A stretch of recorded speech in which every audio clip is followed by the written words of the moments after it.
yau idan ka dubi irin yadda rayuwar mutane take, abin akwai abin tausayi cikin irin rayuwar da muke ciki.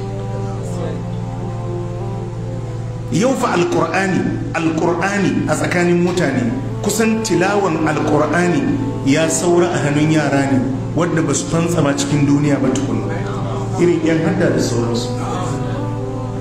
Amma yanzu illa man rahimallah, ka samu mutum magidanci wadda ya fara aiki a ofis ko ya fara harkar kasuwa ko yana da wajen sana'a, wai da yake da lokaci na karatun alƙur'ani. Haka ne, duk wani abu idan ambaton Allah ne, ka lura da yadda mutane suka yi baya da shi.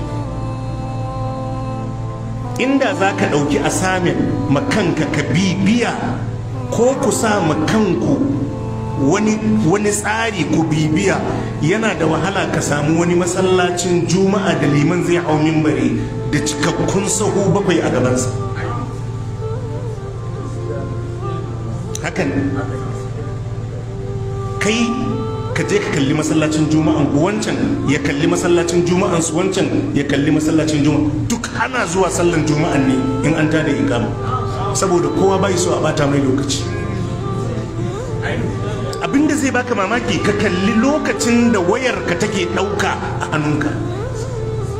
A kowane awanka 24 wayarka awa nawa kake bata, kai lissafi da kanka. Idan ka rike wayan kai danne-dannen da duk za ka yi, inda ka sauka ka kirga minti nawa ka yi, wannan ka ɗauki asamin makanka don ka yi faɗa makanka. Idan ka sake hawa ka kirga minti nawa ka yi, a awanka 24 ka kirga awa nawa wayar ka ta ci a lokacinka.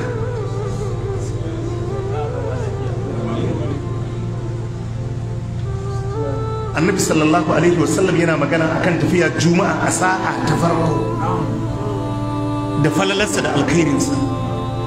Zuwa juma'a da wani liman zai hau mimbari, masallacin da yake da sahu 30 zai hau kan mimbari sahu 10 bai cika a gabansa. Wani akan kai ma za a tada sallar ƙwaryar cikin masallaci bai cika.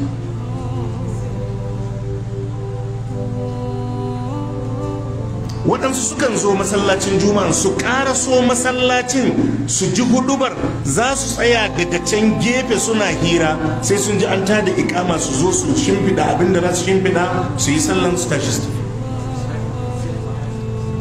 Haka ne ko ba haka? Yau liman ba zai ce zai yi huduba a sallar idi bayan an yi sallar jama'a saurare shi ba, don zai bata musu lokaci.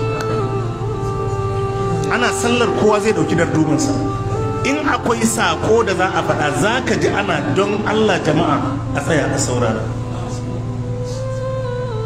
Abin ba da ya kawo su kenan. Sannan zai je a hakan ya hau online ya yi awowi sama da ninki ba ninkin na lokacin da aka yi a masallacin idi. Annabi ya ce ba da rubil amal, ka ba ma alkur'ani lokaci, ka dinga lura da imaninka, ka dinga lura da imaninka. Akwai abubuwa da suke bata imani, akwai abubuwa da suke rage imani. Ka lura da ikhlasinka yin abubuwanka don Allah. Annabi ya ce ku yi sauri ku rike ayyukan alkhairi, ga fitintunu suna zuwa. Annabi ya ce fitintunu suna zuwa kamar wani yanki na dare mai duhu. Annabi ya ce za a wayi gari mutum na mu'mini, a yi maraice ya zama kafiri, ko a yi maraice da shi yana mu'mini a wayi gari ya zama kafiri. Annabi ya ce ku rike ayyukan alkhairi, ku rike ayyukan alkhairi. Ka samar ma kanka tsari, abubuwan da suke bata imani, abubuwan da da su bata maka imani, abubuwan da da su rage ma imani, ka nisance su, ka nisance su. Sabon Allah yana rage imani, da'a ma Allah yana ƙara imani. Sannan waɗannan fitintunu, gwargwadon tsayuwanka akan imani da aikin alkhairi, to gwargwadon samun sauƙinka wajen su addabe ka. Gwargwadon sakacinka game da imani da ayyukan ƙwarai, to gwargwadon sauƙin su riske ka. ashe kenan kaga rike ayyukan alkhairi kariya ne daga waɗannan fitintinu da yardan Allah.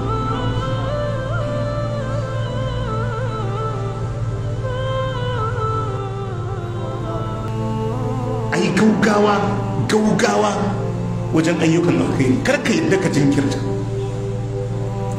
jinkirta duk abin da ya kamata ka yi na alkhairi wadda zai amfane ka duniyarka da lahirarka ka yi kokari ka